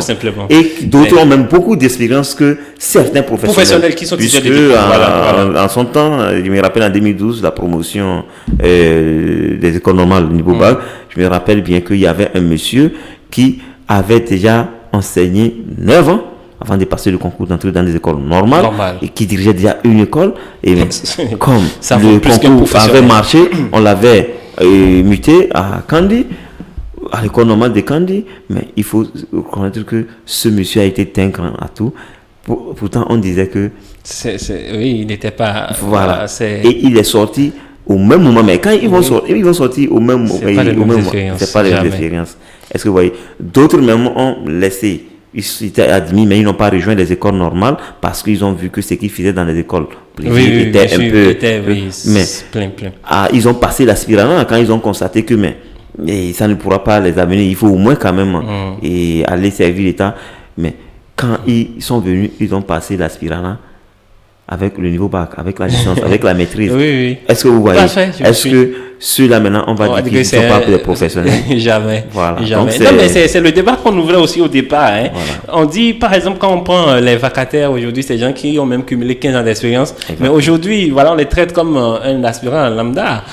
Voilà. Est-ce qu'on va dire que celui-ci n'est pas un professionnel? Il ne détient pas le diplôme. Enfin, il n'est pas professionnel formel. Voilà. Il n'est pas un professionnel formel. Mais en réalité, c'est un professionnel. Exactement. Donc, il faut nuancer. Hein. Quand on dit, voilà, nos professionnels, on a mis les académiciens qui les ont damé le pion, tout ça, il faut vraiment nuancer. Il faut nuancer. Merci. En tout cas, tout ça, hein, non, je savais. Je savais qu'une fois de passage en studio, tout sera passé au peigne fin. Il y aura la clairvoyance dans tout. C'est pourquoi je vous ai adressé l'invitation. Et franchement, je vous remercie de votre humilité de vous rendre disponible. Je sais, vous êtes très chargé. Je sais, vous êtes aussi formateur. Vous encadrez, voilà, sur le plan professionnel, les désireux à l'enseignement, les aspirants, les réels aspirants à l'enseignement. Vous les encadrez, tout ça. Mais vous avez quand même pu, voilà, vous êtes aussi en situation de classe, mais malgré ça, mais c'est vrai, aujourd'hui, c'est un mercredi soir. Merci pour tout, Monsieur Raoufou. Mais vous savez, mon rôle de journaliste est quand même confronté un peu, hein, afin qu'on puisse développer ces arguments. Vous savez tout ça, hein, donc quand on parle de reverser une première promotion, d'ailleurs, je salue cette hypothèse qui est d'ailleurs que j'entends un peu partout. Mais à la base, vous avez déjà dit que l'idéal, c'est de reverser tout le monde. Voilà. C'est la différence des autres qui pensent que voilà, qu'il faut aller jusqu'au bouddhisme. Or, qu'en réalité, ils sont conscients que reverser tout le monde ne sera pas possible. Non, il faut voir aussi la réalité en face. Exactement. Il faut voir la réalité en face. Tout le monde veut qu'on reverse tout le monde. Mais on sait qu'il n'y a pas moyen de reverser tout le monde. Ça, c'est de l'impossibilité. Il faut être humble de reconnaître ça. Donc, c'est pour pallier à ça que vous avez préféré qu'on reverse la toute première promotion d'abord, quitte aux autres promotions. Et vous avez aussi été très sincère. Vous avez été très sincère en affirmant que les autres promotions peuvent être reversées comme ils peuvent ne pas être reversées. Ça devient une éventualité. Voilà. Ok. Un peu pour vous titiller, cher brave intellectuel, vous savez, il y a une situation que je vais vous servir et à vous de nous confirmer ou pas. Et pourquoi ça? Et ça va peut-être confronter aussi vos idées. Après le premier déploiement, il y a eu, après la première promotion, il y a eu d'autres promotions. Bon, il y a certains qui n'ont pas pu être, qui ont composé, qui sont admis dans la base de données, qui n'ont pas pu être déployés de la première promotion. Parce qu'on a estimé que le moyen ne suffisait pas pour être déployé. L'année qui suivait, il y a d'autres qui sont rentrés, ils sont déjà dans la base de données. Ils sont déjà dans la base de données, mais puisqu'on déploie les meilleurs d'abord, leur moyen ne permettait pas qu'on les déploie cette année. Donc, ils sont déjà acceptables, ils sont déployables. L'année suivante, il y a eu d'autres entrées dans la base de données, d'autres personnes qui n'y étaient pas, mais qui sont venues. D'accord? Mais ceux qui étaient les délaissés de la première vague là, qui sont dans la base de données, mais qui n'ont pas été déployés dans la première vague là, ils sont là, et pourtant on a déployé les nouveaux. Et cette question a suscité beaucoup de commentaires et qui a fait intervenir certaines autorités en son temps. Mais vous savez, ils ont dit, j'ai suivi en direct l'émission, on demandait aux journalistes que, mais si vous avez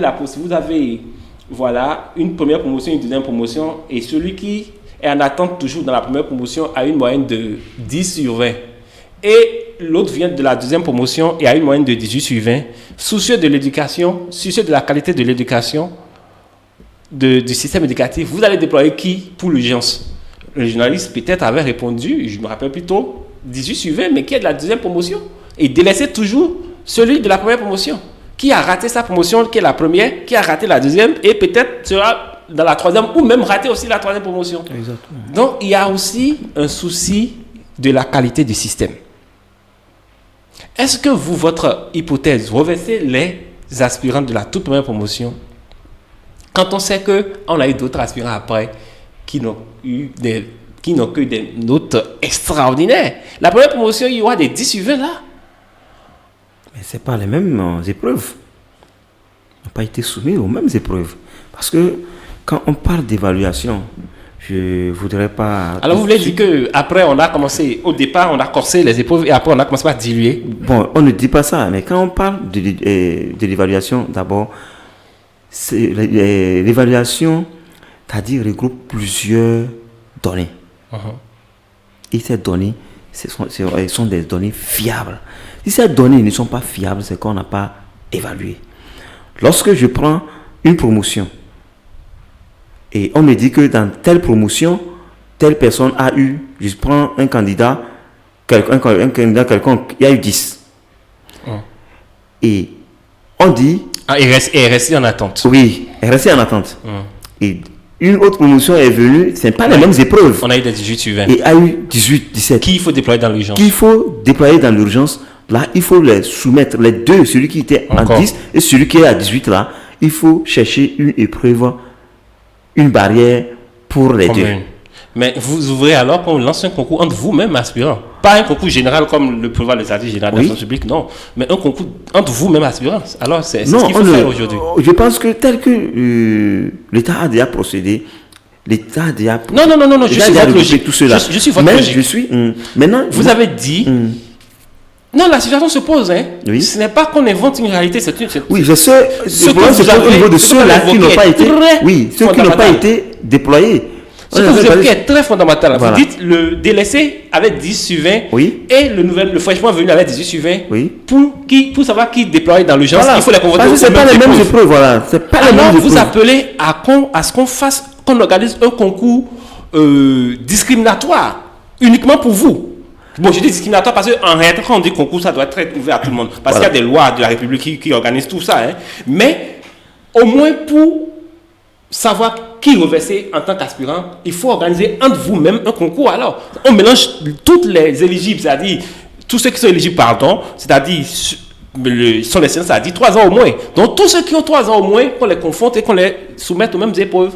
Si je suis votre logique. Oui, moi, selon ma logique, c'est ce que je suis en train de dire, mais pas pour ceux qui sont déjà éligibles pour le reversement. Non, votre logique, en fait, en fait, on peut tous se tromper, mais je crois que c'est cette logique que j'ai esquissée, que j'ai reproduit. Peut-être que je n'avais pas bien compris peut-être votre logique.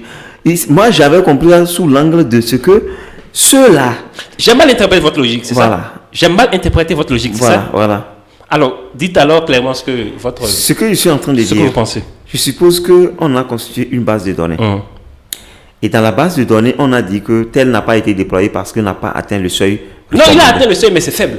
Il a 10. Il a atteint le seuil, mais c'est faible. Parce que pourquoi il n'a pas été déployé immédiatement? Parce que, en fait, le nombre qu'on voulait, les autres qui ont des bonnes moyennes, on déjà fermé. Oui, on déjà fermé ça. Exactement. Ok. Maintenant, pourquoi il faut maintenir encore et l'année prochaine, où on peut le déployer encore? Cette année-là, d'autres sont venus, eux encore, ils ont ravi la vedette. Ils sont partis. Ils ont ravi la vedette. Je comprends parfaitement la logique. Et vous dites qu'il faut les confronter à une épreuve commune. C'est-à-dire, mais c'est pareil aujourd'hui. Il faut confronter tout le monde qui ont une ancienneté de 3 ans à une épreuve commune. Pour savoir qui reverser. Si on le fait, le problème va toujours se poser. Et ceux qui ne seront pas retenus reviennent encore dans la base. Oui. Alors, non, maintenant, ils sont toujours sur le terrain en tant qu'aspirants. Mais les autres en tant qu'agents de l'État. Les gens vont nous suivre et il ne faudrait pas qu'ils disent encore qu'on est en train de déformer ce que le gouvernement est en train de mettre en place. Non, c'est un débat d'intellectuel. C'est un débat d'intellectuel. Par rapport à ça, moi je propose quelque chose. Tous ceux qui étaient dans la base, qui avaient atteint le seuil. Ce qui est sûr, on a dit que c'est le seuil. Le seuil a été défini avant même l'évaluation. Normalement, c'est ça. Avant d'évaluer, il faut d'abord avoir arrêté les critères et tout ça là. Les critères ont été déjà prédéfinis. N'est-ce pas? S'ils ont atteint le seuil et que la marge n'a pas suffi pour qu'ils soient déployés, moi je pense qu'on devait dire carrément que comme la moyenne est faible, ils ne sont plus dans la base. Là, ça leur permettra d'aller recomposer. Parce que le problème s'est posé. Beaucoup m'ont appelé en son temps. La recharge, ils ont plié. Beaucoup m'ont appelé en son temps. Ah, monsieur Seibou, voilà ce qui se passe. J'étais dans la base. On m'a dit que ma moyenne était faible. Je n'avais pas été déployé. Voilà qu'on lance encore un autre test d'aspirant. Qu'est-ce que je fais? J'ai dit, il faut réfléchir. Si on veut vraiment être scientifique, il faut aller recomposer et se donner que ça et se confirmer. Oui. D'accord? J'ai dit à certains d'aller recomposer. Est-ce que vous voyez? Et ça a permis à certains d'être retenus avec une puissante moyenne et être déployés. Là, je pense que ce qui s'est fait, tout le monde peut se tromper. Cette affaire de la moyenne est faible et la promotion, ils ont laissé leur promotion. Je pense que c'est la responsabilité du gouvernement. C'est pourquoi il dit que... Non, ils sont confrontés. Oui. il faut les aider. C'est ce pourquoi on fait cette déclaration. Voilà. Ils sont confrontés. Ils sont... que c'est un problème. Voilà. Ceux qui sont dans la base aujourd'hui et qui ne sont pas encore déployés, il faut que le gouvernement trouve le juste milieu pour les déployer ou carrément pour chercher qu'est-ce qu'il faut faire pour cela. C'est ça qui a amené les ACE de 2008. Là. Vous allez voir qu'après l'évaluation, vous avez vu ce que ça a créé. Jusqu'à présent, on n'a pas encore de solution. Le bon sens aurait voulu que ceux qui sont dans la base aujourd'hui, si on ne peut pas les déployer, qu'on soit clair et qu'on leur dise, voilà, si vous n'êtes pas sur le terrain, ne comptez plus sur une base donnée. Ne pensez pas appartenir encore à une base. Et là, le gouvernement, il revient au gouvernement de prendre ses responsabilités pour reprendre peut-être, pour inviter encore ceux-là qui désirent encore continuer de finir et de recomposer. Cela va permettre aux uns et aux autres de se stabiliser et d'éviter les stress et de savoir s'orienter encore dans d'autres secteurs. Parce qu'aujourd'hui, les gens sont là 4 ans, 5 ans. Ils se disent, je suis dans la base. Ah, monsieur, on va nous déployer quand? Je dis, mais le gouvernement est là. Le gouvernement déploie selon les besoins. Et une petite parenthèse. Allez-y. Par rapport à ceux qui avaient atteint le seuil, pourquoi il dit que cela incombe le gouvernement? Par rapport à ceux qui atteignent, il y a des gens qui ont atteint effectivement le seuil, mais leur moyenne n'était pas aussi élevée. Bien sûr, c'est ça. Mais qu'est-ce que le gouvernement fait? Le gouvernement a ouvert une marge pour ceux qui voudraient servir dans tel ou tel département. Des départements que les gens n'aiment pas, où les gens n'aiment pas rester. Ça va 10 sur 20? Ils ont atteint le seuil. Ok, mais des moyens faibles. Oui, mais d'accord. On a demandé que ces gens un volontariat. Oui, bien sûr. Si vous êtes volontaire, par exemple, d'aller servir à Gongounou, d'aller servir à Sebana où les gens n'arrivent pas à cause des climats, à cause des conditions. Des conditions, tout ça. Si vous êtes d'accord, inscrivez-vous. Là, ce n'est plus votre concours. C'est pourquoi il dit qu'il y a un grand problème qui est entre. C'est pourquoi, dans votre introduction, j'ai attiré votre attention sur le fait qu'il faut que le gouvernement prenne ses responsabilités le plus rapidement possible pour nous éviter les pires. Parce qu'aujourd'hui, ça a l'air d'un jeu, ça a l'air d'un travail scientifique. Mais un travail scientifique qui ne comble pas, c'est que ce serait une ruine. Voilà un peu ce que je peux dire par rapport à ça. Donc, pour dire que les gens ont atteint le seuil, effectivement, qui sont de la première promotion, mais ils ne sont pas prêts à aller servir dans tel ou tel département. Et les gens sont venus. La dernière année, ils ont passé le test, par exemple, ça a marché, mais eux, ils ont vu que, moi, je peux aller partout, besoin se faire sentir, et ont été déployés. Laissez-moi vous dire que ces gens-là ont été déployés, mais est-ce que là, il y a un critère qui les unit? Je ne crois pas. Il n'y a pas un critère d'éligibilité là. Parce que là, ce n'est plus par voie concours. Il y avait que le concours a pris en compte eux tous. Est-ce que vous voyez? Le concours a pris en compte tous et tous.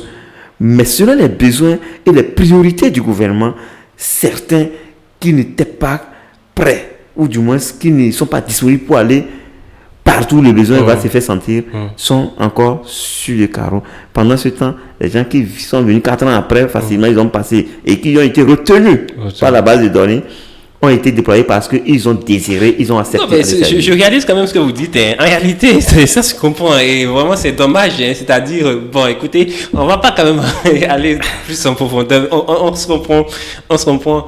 Mais vous savez, tout ce débat est très très important. Je vous réitère d'ailleurs, c'est très opportun de faire le débat parce que vous savez, quand on parle de revêtement, il va falloir y faire très attention.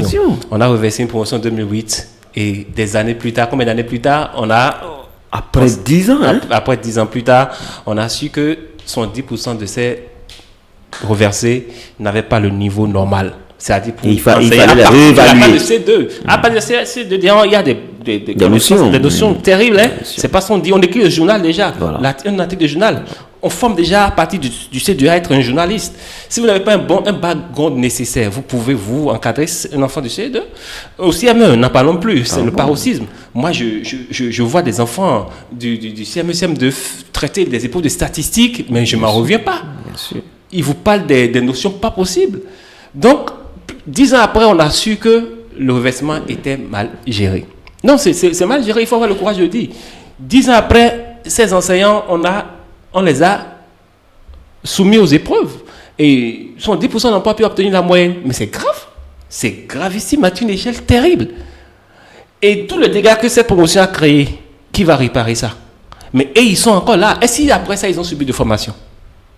Oui, bon, je pense qu'ils ont eu des formations sur l'État. Moi, je pense que je trouve que plusieurs cadres ont été complices. Moi, je n'en te souviens pas. Parce que je connais des cadres qui ont pris part, qui ont même vendu leur module, d'accord, à cette promotion-là. D'accord?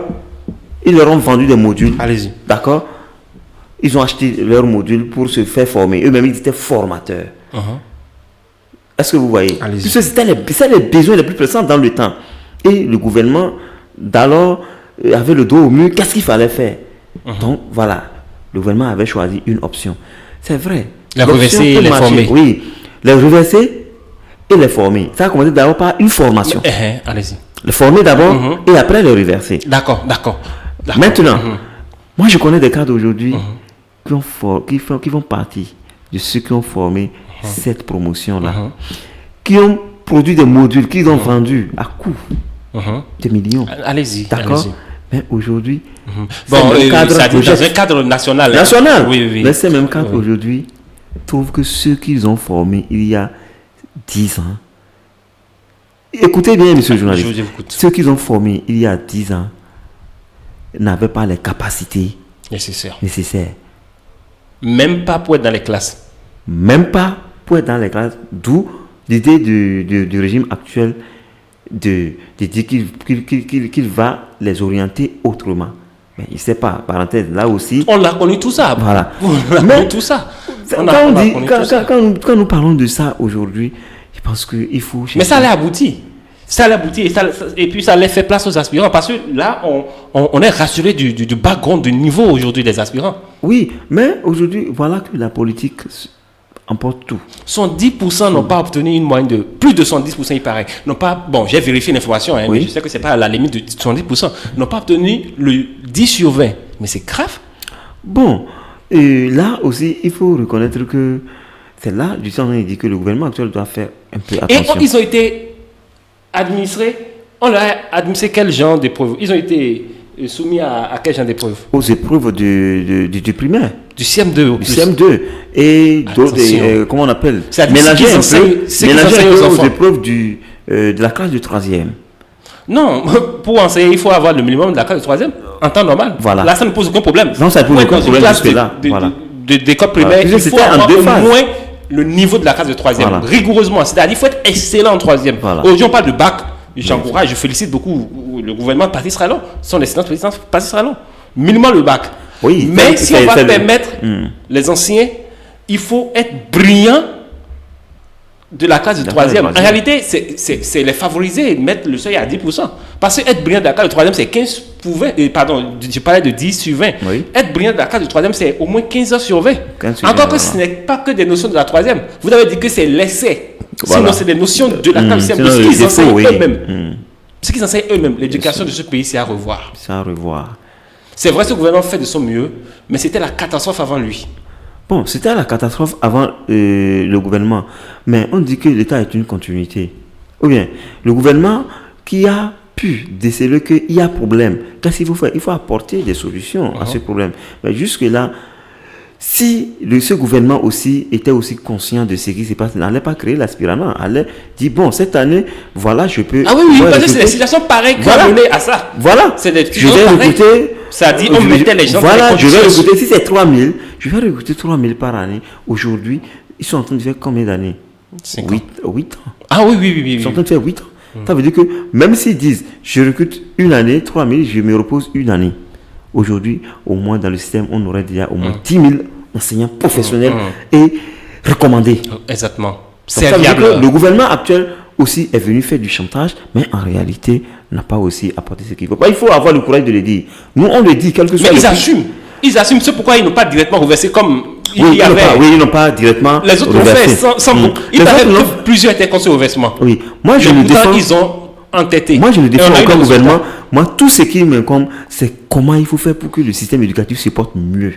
Monsieur Raoufou, vous n'êtes pas encore reversé jusqu'à ce jour. Jusque-là, on n'est pas reversé. Parce qu'il ne faut pas faire les mêmes erreurs d'alors.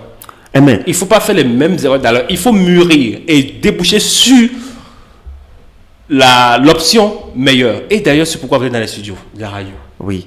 Voilà. Merci une fois encore d'avoir répondu. Merci. C'est vrai que ce gouvernement aussi est très prudent. On dit sur un serpent te mord, lorsque tu vois un ver de terre, tu penses que tu vas prendre la clé des champs, tu vas dire mais attention. Donc c'est pour dire que le gouvernement actuel aussi est prudent. Mais il faudrait que le gouvernement actuel fasse aussi au plus vite. Parce que personne ne peut détenir le temps. Le facteur temps, il n'y a personne qui puisse le détenir. Pourquoi je le dis? Parce qu'il y a des gens qui sont aspirants aujourd'hui avec 45 ans. Ça veut dire que s'ils ne savent pas faire, ils ne pourront même pas bénéficier du droit à la retraite. Et quand on parle du reversement, le reversement, quand on dit vous êtes reversé, ça commence. Non, jamais ils auront la retraite. Vous êtes déclaré à la CNSE, à la CNSS, voilà. Oui, bon, vous êtes déclaré à la CNSS. C'est la retraite déjà. Oui, on perd une retraite en finissant aspirant. Oui, maintenant, à ce niveau aussi, il faut reconnaître que l'âge requis, c'est-à-dire des gens qui aspirent aussi à être... Ah ok, il faut un minimum de 15 ans de cotisation. C'est ça, il dit, de cotisation. Il faut un minimum de 15 ans. Je n'avais pas cerné. Voyez, voilà, monsieur le journaliste. Donc, de ce point de vue, si depuis les 5 ans, le gouvernement avait... Voilà. Ça pose un vrai problème. Ça pose un grand problème. Est-ce que vous voyez? Ça pose un vrai problème. Et même du point de vue professionnel, et d'autres, à un moment donné, ne pourront pas tenir. Oui, ne pourront pas tenir. Et ceux qui vont faire 14 ans et partir, et voilà quoi. Oui, vous faites 14 ans, ça veut dire que, à moins que et on arrête les choses, à moins que les choses changent peut-être dans l'avenir. Parce que je dis, il faut... Non, mais en réalité, tout le monde aura la retraite. Même si on n'est pas reversé. Bon, pour ceux qui n'auront pas la chance d'être reversés, pas vous. Non, vous êtes brillant, je le dis toujours. Ça Merci, se monsieur. dit toujours. Oui. Vous avez fait votre formation à l'école normale et depuis, mais juste aujourd'hui, on en parle toujours. Voilà. Ceux qui n'auront pas cette chance d'être reversés, ils ont toujours la chance d'aller à la retraite. Oui, ils ont cette chance. Parce que l'aspirant, en réalité, si ça ne se ferme pas, alors ils auront la chance de fermer toujours plus de 15 ans. Oui, de toujours servir. Voilà, de toujours servir. Donc là, il n'y a pas un problème selon moi. Hein. Oui, bon, il n'y a pas un problème. Mais ce qu'ils sont en train de dire est qu'il y a des étapes quand nous prenons le système éducatif. Et tout le monde n'est pas venu pour finir instituteur ou finir professeur adjoint. Professeur adjoint. Oui. Donc, il y a les âges. Est-ce que vous voyez, il y a des gens qui ont beaucoup de choses, il y a beaucoup d'instituteurs, beaucoup de professeurs adjoints qui ont des choses à vendre. Des gens comme vous. Voilà. Je ne vous vois pas finir instituteur, mais c'est dommage. Voilà. Vous avez mis votre licence à l'université, tout ça. Voilà. Donc, ils ont beaucoup de choses. Je rappelle, vous êtes titulaire d'une licence à l'université. Exactement. Ils ont beaucoup de choses à vendre. Est-ce que vous voyez, est-ce qu'il serait commode que ces gens-là, on les maintienne et qu'on tue leur talent comme ça? Oui. Non. Il y a des gens qui aspirent à être conseillers pédagogiques, qui aspirent à être inspecteurs. Est-ce que vous voyez? Et si à un moment donné, le redressement n'est pas vite fait, on dit pour passer les CAP-CP par exemple, voilà les critères, voilà l'âge requis. Oui. Et ces gens-là, à 45 ans, à 40 ans, d'accord, à 48 ans, ne sont pas encore reversés jusqu'à on va dire qu'ils ont fait des essais. Mais c'est dommage. Là, leur talent ont sommeillé toujours en eux. Et c'est le pays qui paie. Or, le pays, l'État devait promouvoir au plus tôt ces personnes-là. Et là, lorsqu'on va assimiler cela au destin, je ne crois pas. Si nous continuons comme ça, quand est-ce que nous allons réveiller ce système éducatif? Raouf Fofana. Oui, monsieur. Raouf Seibou également. J'espère quand même qu'on a eu le temps de bien décortiquer le sujet. Exactement. Et ils pourront quand même, c'est notre part de contribution, comme on le dit, ils pourront quand même tirer beaucoup de conseils dans tout ce développement. Alors, Raoufou, on apprend quelques décès et suicides dans vos rangs et généralement dans le rang des aspirants. Bon, généralement dans le rang des enseignants, mais en plus particulier dans le rang des aspirants. Alors, qu'est-ce qui peut être à la base de cela, monsieur Raoufou? Vous venez d'aborder un problème vraiment épineux dans le rang des aspirants, des suicides par là. Et vraiment, c'est triste. Vous voyez, dès lors que vous avez abordé ça, je me suis senti plus faible devant vous. Bien sûr. Et parce que j'ai vu beaucoup de cas. Et si cela se passe dans le... Vous en avez eu de proches? Oui, des proches, même pas un, pas deux. Et quand on questionne, quand on investit, quand on cherche à savoir, comprendre, on voit qu'il y a le stress. Il y a que l'espoir qui est tué et que les gens n'ont plus envie de continuer par vivre ce qu'ils sont en train de vivre. Imaginez un instant, je donne le cas d'un dont je préfère taire le nom. Il sort de l'école normale après 10 ans. On le recrute en tant que... Il passe d'abord le concours. Le gouvernement actuel est venu en 2016 et pour la clarté des choses a décidé d'annuler. Ce qui est normal, l'État est suprême. Non, c'est clair. L'État est suprême. Et dès que c'est prouvé qu'il y a irrégularité, il faut balayer. Il reprend. Il faut balayer, c'est clair. Même demain, si on voit qu'il y a irrégularité dans l'aspirant, il faut balayer. Tout le monde va applaudir également. Voilà, on le recrute encore comme AME et il n'est pas bien rémunéré. Et non seulement ça, ça ne couvrait pas, en son temps, ça ne couvrait même pas les 12 mois sur 12, c'était 9 mois de la période de l'année scolaire. Bien sûr. Un jour, il s'est levé, il a dit, si tel est le cas, la vie ne vaut pas. Un proche à vous? Un proche, et très proche. Et j'ai été vraiment scandalisé. J'ai été vraiment atteint. Hormis ce cas, il y a plusieurs autres cas. Quand vous investiguez correctement, on vous dit que c'est toujours des problèmes de stress, de frustration. Est-ce que vous voyez un professeur d'histoire et géographie, en son temps, il y a 2 ans de cela, qui dit que si tel est le cas, il préfère mettre fin à sa vie. Son épouse pensait que c'était de la blague. Le métier d'abord, c'est déjà stressant. Le métier n'est pas facile. Voilà. Le métier n'est pas du tout facile. Est-ce que vous voyez? Et c'est pourquoi on recommande à ce que le législateur a été clair qu'on ne peut pas associer l'enseignement à autre chose, une autre activité à but lucratif. Et c'est pourquoi il faut bien payer l'enseignant. C'est pourquoi pour qu'il bien le payer, pour qu'il n'ait pas besoin d'aller ailleurs. Est-ce que vous voyez? Activité. Donc lorsque on vous traite, vous voyez que dans ce qu'on vous donne là, vous n'avez pas d'avenir. Vous voyez que vous êtes limité. Est-ce que vous voyez? Est-ce que vous pouvez rendre ce que vous avez? Donc vous ne pouvez pas bien rendre. C'est que c'est indépendamment de votre volonté. Je ne sais pas si vous voyez ce que je suis en train de dire. C'est indépendamment de votre volonté. Allez-y. Vous avez bien envie de faire. Vous avez bien envie de... Mais vous êtes limité parce que vous-même, vous êtes une personne et chaque jour que Dieu fait, vous avez des ambitions, vous avez des enfants, vous avez une famille et si la rémunération ne répond pas, si vous voyez que vous êtes stigmatisé parce que vous faites les mêmes heures, vous avez le même cahier de charges et vous voyez à côté de vous que mais pourtant les autres... Ça, c'est difficile. Et quand vous... Ça le comble est que vous constatez que vous avez perdu votre temps pour aller payer 400 000, 600 000, parfois millions pour aller vous former à l'école normale des instituteurs, à l'ENS, à l'école normale supérieure, et que vous revenez, que vous vous retrouvez dans cette situation, vous vous dites, vraiment, c'est pas... Tout ça dans la tête, si vous n'êtes pas fort, si vous n'êtes pas fort, ça tente. Et c'est pourquoi d'autres, quand on les déploie, ils préfèrent quitter complètement. Parce que plus vous êtes dedans et vous vivez ces anomalies, ça fait mal et tout vous tente. Tout vous tente. Donc je pense que avec un peu d'effort, le régime en place pourra quand même faire le plus grand boulot. Et tous les enseignants AME reconnaîtront cela à ce régime. S'ils arrivent à le faire, ça va diminuer. Je vous assure, allez écrire à quelque part que ça va réduire énormément les cas de suicide ou ça va disparaître définitivement. L'amélioration. Ou bien le reversement carrément. Le reversement carrément. Parce qu'aujourd'hui, ça va poursuivre les cas de suicide. C'est ce que vous dites. Les cas de suicide. D'ailleurs, on en a connu, même après. Même il y a 112 heures, il y a encore un autre cas de suicide. C'est vrai que c'est pas encore, mais il y a encore un autre cas de suicide actuellement à Boycon. Est-ce que vous voyez? Et c'est toujours dans le rang des enseignants AME.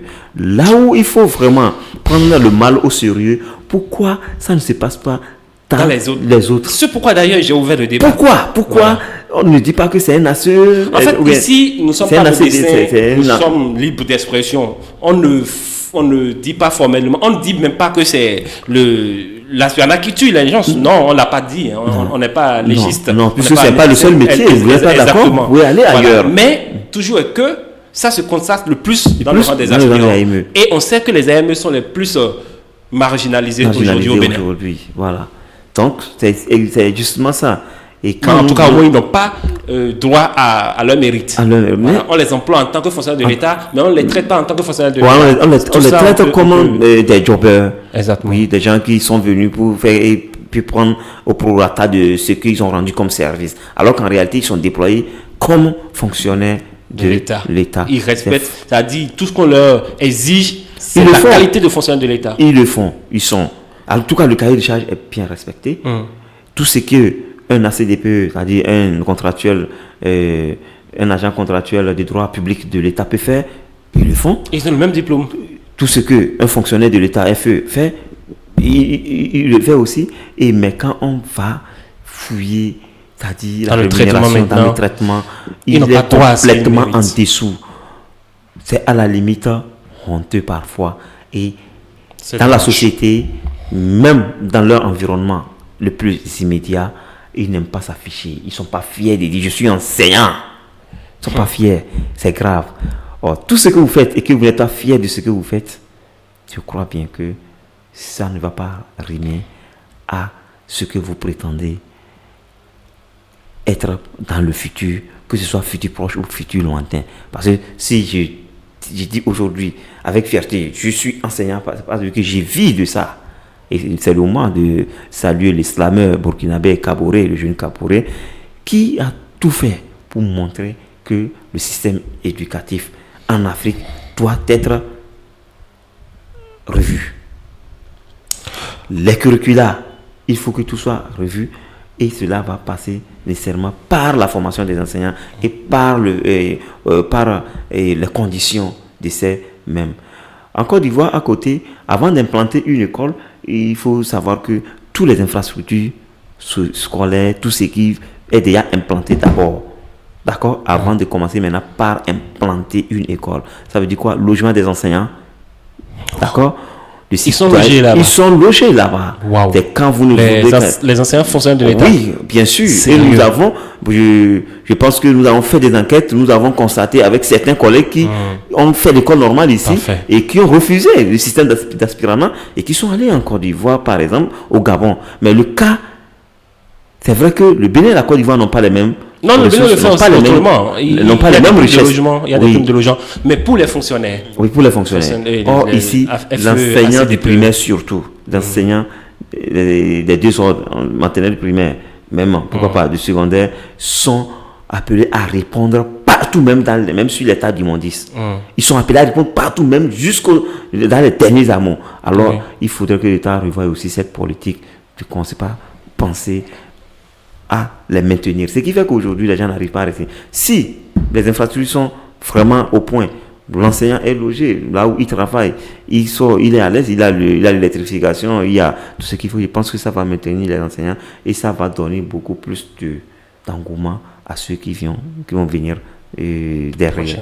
Mais sans ça, je pense que aujourd'hui, beaucoup d'apprenants, quand vous leur demandez leur carrière envisagée, même au primaire, sur 100, vous n'êtes pas sûr de trouver 2 qui vont dire qu'ils veulent être enseignants. C'est triste. C'est triste. Alors, il faudra que nous changions de paradigme pour que le régime en place, il sait qu'il fait des efforts. Ce n'est pas facile avec les problèmes géopolitiques, géostratégiques qui se passent et économiques qui se passent aujourd'hui. Ils tiennent, c'est vrai. Mais tant qu'il reste à faire, rien n'est fait. Qu'ils fassent l'effort de revoir le système éducatif. Et revoir le système éducatif passe par l'amélioration ou le revêtement pur et simple des aspirants. À eux de voir le profil qu'ils souhaitent et comment ils préfèrent les reverser. Est-ce que nous voyons? Mais que ça soit une priorité. Que cela soit une priorité. Et là, ça va permettre à l'enseignant lui-même de se construire et de renaître de ses cendres et afin que le Bénin puisse vraiment redevenir, comme on l'a dit en son temps, le quartier latin de l'Afrique. Et c'est possible. Eh bien, ça fait plaisir. Kokou ici, vous avez de ces informations, de ces Kokou nouvelles? Oui, je pense que pas trop. C'est celui qui incarne votre libération, ou si vous voulez, oui, vos améliorations. Exactement, on l'a vu défendre, on l'a vu sur plusieurs chaînes, et c'est qu'il lutte énormément. Je peux pas dire que j'ai de ces informations, mais je sais qu'il continue quand même dans la même optique et même jusqu'à l'instant T. Si il était sorti entre-temps. Oui. On a remis certains. Est-ce qu'il fait partie de ceux qu'on a remis? Parmi ceux qu'on a remis, jusqu'à présent, nous n'avons pas obtenu la liste. Donc, nous ne pouvons pas affirmer qu'il a été remis lui aussi. Mais si entre-temps, officiellement, la liste a été publiée ou a été remise à toutes les structures ayant droit, qui ont droit, je pense qu'on pourra tout de suite confirmer que oui. On va y revenir, c'est des recherches qu'on va faire et venir vous informer là-dessus. Ok, vous particulièrement, si on vous laisse aujourd'hui le choix de poursuivre à enseigner ou de décrocher au profit d'un financement à hauteur de 5 millions francs CFA pour investir dans l'agriculture, tout de suite, que choisirez-vous? Merci, monsieur le journaliste. Je pense que l'investissement, c'est aussi une école. Parce que ceux qui parlent d'investissement parlent des prérequis dans l'entrepreneuriat, dans tout ce qui se passe. Moi, je suis un professionnel des systèmes éducatifs. Je suis instituteur. Et de ce point de vue, c'est ce que moi j'ai appris. C'est le métier que j'ai appris, comme la menuiserie, comme la maçonnerie. Alors, si on me propose 5 millions de francs CFA aujourd'hui pour l'investissement, un appui, pour laisser l'enseignement. Et vous consacrer à l'agriculture. Et me consacrer à ça. Je pense que ça dépend des ambitions que moi-même je nourris en moi. Et vous nourrissez vous quelle ambition? Malgré tout ce qui se passe, malgré la stigmatisation de ma corporation, je tiens toujours que tout est encore possible, tout peut changer à tout moment. Quand on dit est enseignant, c'est pourquoi pas qui veut, c'est qui peut. Alors, moi je veux Vous avez choisi. J'ai choisi d'être enseignant. Ça n'a pas été c'est pas de la l'argent. situation d'attente Voilà. pour vous. C'est vrai qu'on dit qu'on ne vient pas pour s'enrichir, mais on vient au moins pour avoir le minimum. Cela, Inspecteur, déjà, ça vous va, vous, dans votre vie? oui, être inspecteur, je pense que c'est le maximum ou bien c'est si le maximum. On n'y ajoute pas la politique. Parce que vous êtes cadre mais si on de y ajoute catégorie, la politique, voilà. on peut être bombardé ministre, tout Bombardé ça. ministre, bombardé dans des structures et même dans des institutions internationales. Pourquoi pas. Voilà, donc aujourd'hui, il faut reconnaître que lorsque vous êtes enseignant, ne regardez pas tout ce qui est pécuniaire. Si vous vous aventurez sur ce chemin, je pense que vous êtes trompé, vous n'êtes pas enseignant. C'est vrai, l'enseignant, ce n'est pas des conditions dérisoires seulement. Oui, mais inspecteur, c'est pas mal. Oui, voilà. Donc, c'est pour dire que si l'opportunité m'était offerte de prendre un 5 millions et de m'investir quelque part, moi, je n'ai pas appris l'entrepreneuriat. Ce que j'ai appris, c'est de donner le savoir. Mais avec 5 millions d'appui pour l'agriculture, mais je vous jure, si c'est bien géré après 10 ans, vous serez capable. Merci, monsieur le vous journaliste. serez à même de payer des salaires de 500 000. Merci, monsieur le journaliste. 10 fois oui. le mois. C'est pertinent ce que vous dites. Mais même si vous atteignez le sommet dans l'enseignement, c'est pas possible. Vous pouvez payer 200 000, vous pouvez même pas payer. Est-ce que vous pouvez même payer 100 000 le mois? Du tout pas. Voilà. C'est pourquoi je suis en train de dire que ça dépend des priorités. Moi, j'ai choisi servir à ma nation. Mais tout peut venir à tout moment. On dit l'appétit vient en mangeant. Tout peut venir. Est-ce que vous comprenez? Je peux aussi, à partir de l'instant, à partir du système éducatif aussi, me faire taper des partenaires qui peuvent aussi investir et à partir de là, m'en sortir avec des millions. Mais pour l'instant, si l'opportunité m'était offerte, c'est de dire de donner ça à ceux qui ont la formation et qui ambitionnent s'aventurer dans ça. On peut me remettre 10 millions aujourd'hui pour l'entrepreneuriat. Je n'ai pas eu la formation. Je vais commencer par patauger.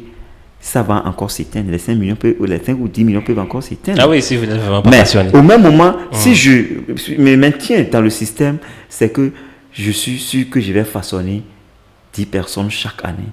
Je vais impacter 20 personnes chaque année. Et d'année en année, je verrai que avec cette vertu, j'ai pu transformer au moins une centaine de personnes qui peuvent en être utiles à la République. Là, je pense que j'ai accompli une mission. Vraiment. Voilà. C'est ça, votre fierté. C'est ma fierté. Ce n'est pas forcément... C'est pas forcément aller faire tout. C'est vrai que c'est bon, l'argent est bon. Oui, mais je ne sais pas, je n'arrive pas... Chacun a sa fierté, c'est tout. L'argent est fierté pour certains, mais pour d'autres, c'est voir le système amélioré. C'est de voir le système amélioré, c'est de voir qu'on a impacté certains, pas nécessairement à cause de l'argent, mais à cause de ce qu'on détient, à cause de ce que l'on a. Ah oui, surtout vous êtes serviable. Franchement, pour le système éducatif. Et ça se dit partout, partout. Depuis votre formation à l'école normale, jusqu'à présent, j'ai des forums, j'ai créé des points, j'ai même créé des points focaux. J'ai des points focaux. Vous avez été d'ailleurs délégué et vous avez brillé avec un parcours salutaire, excellent. Merci. Franchement, je manque de qualificatifs. Eh bien, nous sommes arrivés au thème. On a assez analysé le sujet. Raoufou, c'est un plaisir pour moi de vous avoir reçu. Alors que retenir globalement de votre position quant au reversement des AME pour conclure et dites-le en face de la caméra, s'il vous plaît. Merci, monsieur le journaliste. Je pense que par rapport au reversement des AME, nous souhaiterions que tous les AME, nous prions le chef d'État, son Excellence Patrice Athanase Guillaume Talon, et tous ceux-là qui l'entourent, tous les cadres, tous les ministres qui l'entourent, de regarder et de revenir.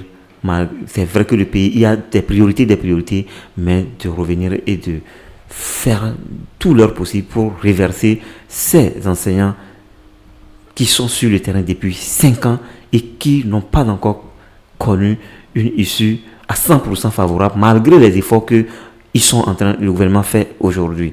Alors, c'est de penser à leur reversement, c'est de leur créer des conditions, et ces conditions impacteront à coup sûr sur le système. D'abord, ça aura aussi un impact positif sur l'acte d'enseignement apprentissage, évaluation, et ça aura un impact à coup sûr sur le vécu de chaque Béninois parce que on dit bien, l'éducation est la clé de voûte.